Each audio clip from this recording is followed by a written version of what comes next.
The US Department of Health and Human Services, the HHS, which is a bit like the Ministry of Health here in New Zealand, the US version has released a major new report urging exploratory therapy for youth with gender dysphoria, rather than the chemicalisation and surgical intervention approach. It's yet another nail in the coffin of the destructive ideology of transing kids.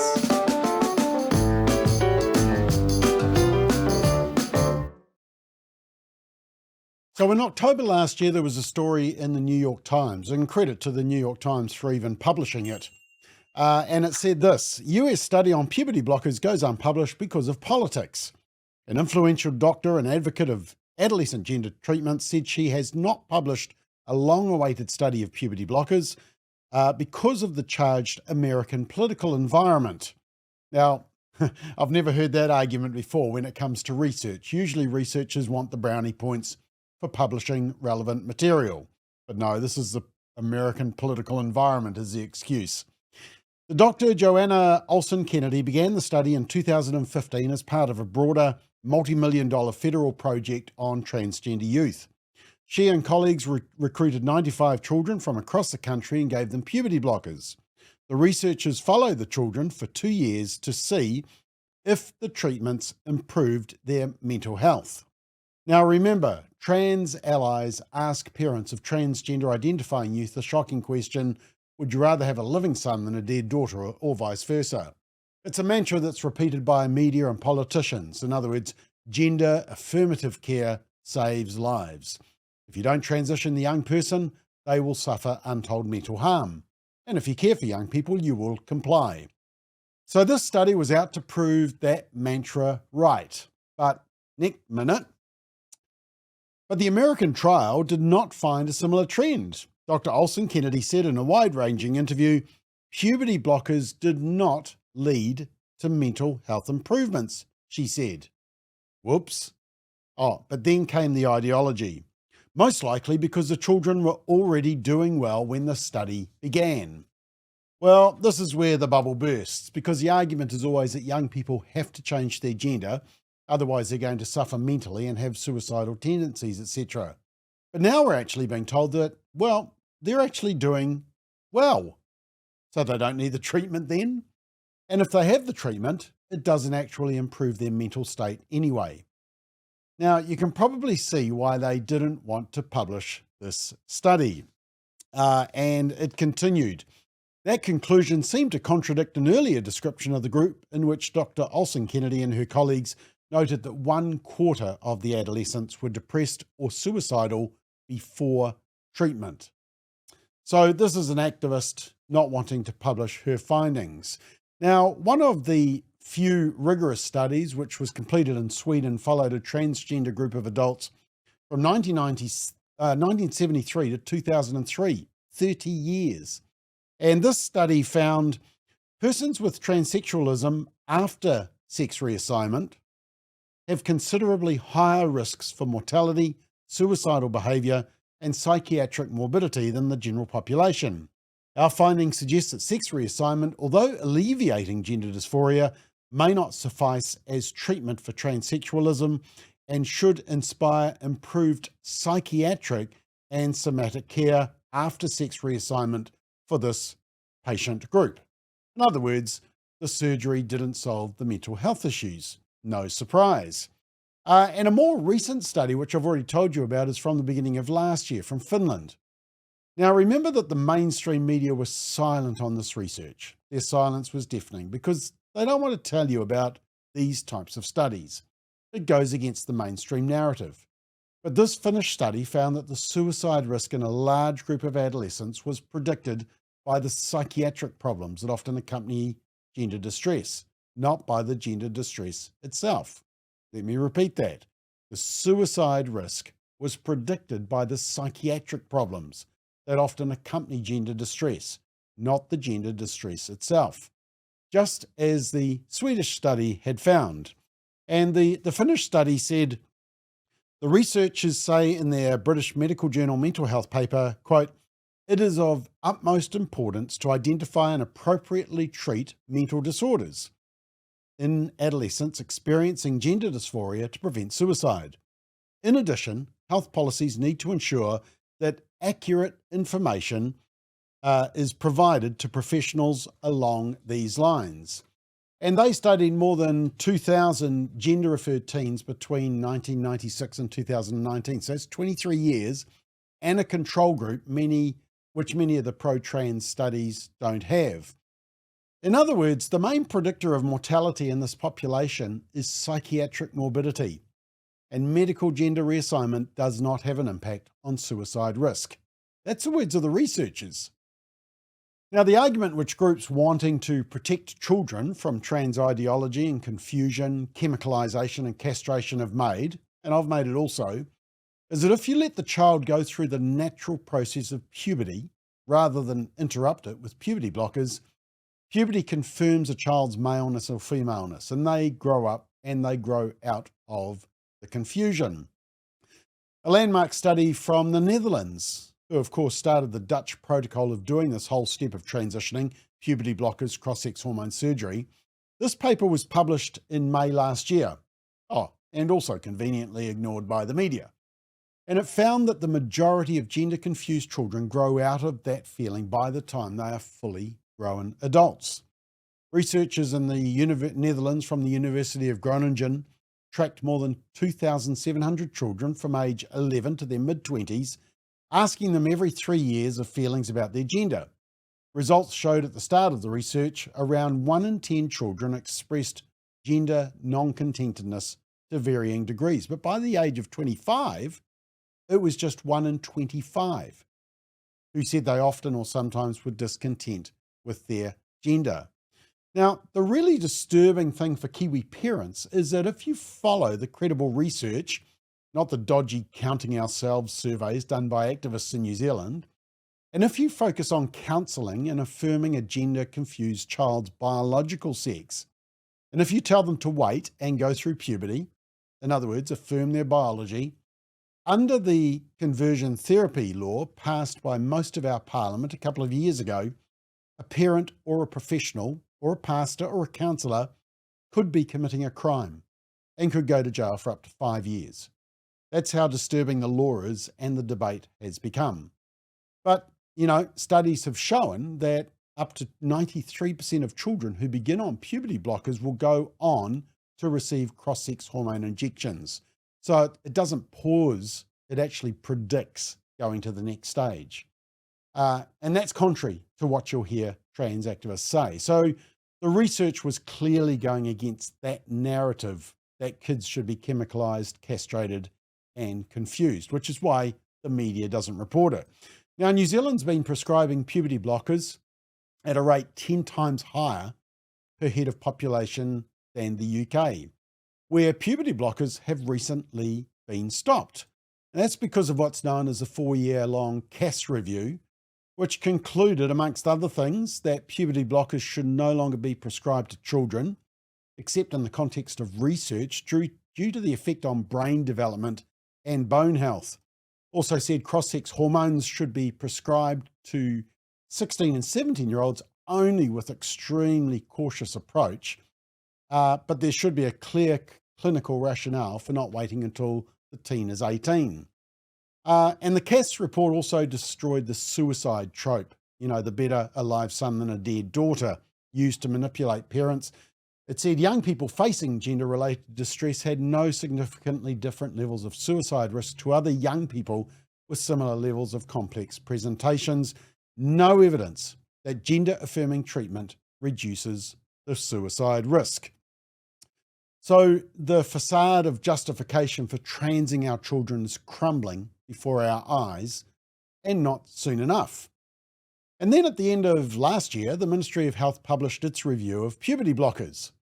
And it said the evidence review found a lack of good quality evidence for the effectiveness or safety of puberty blocking treatment in young people's gender dysphoria. They said, we do not have good evidence to say that the medicines used improve the long-term outcomes for young people with gender-related health needs, nor that the potential longer-term risks are low. Wow, that was damning. That should be the end of it. When would you prescribe something that lacks good quality evidence and has no evidence that it improves outcomes or how bad the risks are? Yeah, you wouldn't. And any parent who has a doctor who wants to prescribe them for their child should be shouting, hell no. But the ministry doesn't quite have that intellectual prowess, and I suspect is really struggling with making the admission that it made. So they're wanting more advice and input, I suspect, to try and justify the unjustifiable. Last week, so that's all the background. Last week was yet another nail in the coffin. The US Department of Health and Human Services, the HHS, as I said, similar to the Ministry of Health here in New Zealand, released a significant report urging exploratory therapy for youth with gender dysphoria rather than the chemicalisation and surgical intervention approach. And it got quite a lot of media coverage, including in the Time magazine, ABC News. So these are all left-wing papers, even the rabid left-wing, The Guardian. Of course, the New Zealand mainstream media went deathly silent, even after we sent out a media release alerting them to the report. As you will see, this report goes completely against their favoured narrative.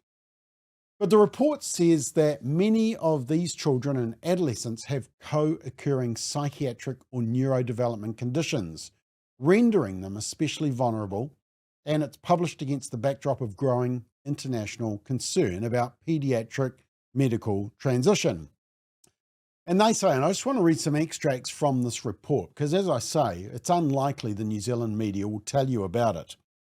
Health authorities have also recognised the exceptional nature of this area of medicine. That exceptionalism is due to the convergence of factors. One is that the diagnosis of gender dysphoria is based entirely on subjective self-reports and behavioural observations, without any objective physical, imaging, or laboratory markers. The diagnosis centres on attitudes, feelings, and behaviours that are known to fluctuate during adolescence. Medical professionals have no way to know which patients may continue to experience gender dysphoria and which will come to terms with their bodies. Now, the report clearly outlines the risk of significant harm. It says, nevertheless, the gender-affirming model of care includes irreversible endocrine and surgical interventions on minors with no physical pathology. These interventions carry risk of significant harms, including infertility, sterility, sexual dysfunction, impaired bone density accrual, adverse cognitive impacts, cardiovascular disease and metabolic disorders, psychiatric disorders, surgical complications, and regrets. Wow, that's quite a list, isn't it? And then the report says the gender-affirming model of care as practiced in US clinics and New Zealand is characterised by a child-led process in which comprehensive mental health assessments are often minimised or omitted, and the patient's embodiment goals serve as a primary guide for treatment decisions. In some of the nation's 15 leading paediatric gender clinics, assessments are conducted in a single session lasting 2 hours. Well, we've heard the same happening in New Zealand as well. Now, the report rightly criticises the gender-affirming model of care recommended by the World Professional Association for Transgender Health, WPATH. It's a group that's been totally and utterly discredited after the WPATH files. Where is it? I've got that image. Here it is. The WPATH files, which exposed WPATH as just pseudoscientific surgical and hormonal experiments on children. But WPATH is also the basis of New Zealand's model by the activist group PATHA, Professional Association for Transgender Health, Aotearoa. And the HHS report in the US says this. In the US, the most influential clinical guidelines for the treatment of paediatric gender dysphoria are published by WPATH and the Endocrine Society, Endocrine. A recent systematic review of international guideline quality did not recommend either guideline for clinical use after determining they, quote, lack developmental rigour and transparency, end quote. Well, that applies to PATHA as well. Now, finally, the report also calls out the harmful resistance to psychotherapy. including the mischaracterization of such approaches as conversion therapy, which actually simply affirms children in their biological body. Have a listen. The rise in youth gender dysphoria and the corresponding demand for medical interventions has occurred against a backdrop of broader mental health crisis affecting adolescents. There is a dearth of research on psychotherapeutic approaches to managing gender dysphoria in children and adolescents. This is due in part to the mischaracterization of such approaches as conversion therapy. A more robust evidence base supports psychotherapeutic approaches to managing common comorbid mental health conditions. Psychotherapy is a non-invasive alternative to endocrine and surgical interventions for the treatment of pediatric gender dysphoria. Systematic reviews of evidence have found no evidence of adverse effects of psychotherapy in this context. Now, remember that psychotherapy, dealing with the root causes of mental health issues, affirming children in their biological sex, protecting them from unnecessary chemicalisation and castration of healthy body parts, those are illegal because they're considered conversion therapy by our Parliament via the deeply flawed and deeply dangerous conversion therapy law. A professional counsellor, medical professional, pastor, youth worker could get up to 5 years in prison. Even a parent could get imprisoned for affirming their son as a boy or their daughter as a girl, simply for protecting children from this ideology. But it's the only way activists can stop this gender ideology being exposed for the demonic enemy that it is, by ramming it down and making any challenge to it illegal.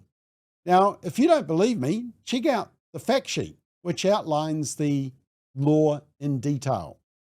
Of course, if you see any opposition to this latest report, it'll be something like this report. Trump HHS posts so-called report pushing conversion therapy for trans kids. If the New Zealand media get around to reporting this new report from the HHS, that will be the narrative. It's a form of jamming, giving psychotherapy for vulnerable children a negative label, conversion therapy. But as I said, psychotherapy, which affirms the delusion that you can change your sex and you should get your genitals mutilated, that is not suitable. That's completely unacceptable for young people. This report, this latest report, which, this report, which the media will hate, and the New Zealand media won't even report, marks a sea change from the Biden administration, which full-throatedly endorsed gender-affirming care. And it was by Dr. Rachel Levine, a man on the left there, who identifies as a woman and who served as Assistant Secretary of Health in President Joe Biden's HHS. And he tried to enlist children's doctors and nurses in the transgender activist movement. Hello, my name is Admiral Rachel Levine, and I have the honor of being the Assistant Secretary for Health at the United States Department of Health and Human Services. Happy Pride. Happy Pride Month, and actually, let's declare it a summer of pride. Happy Summer of Pride. Okay.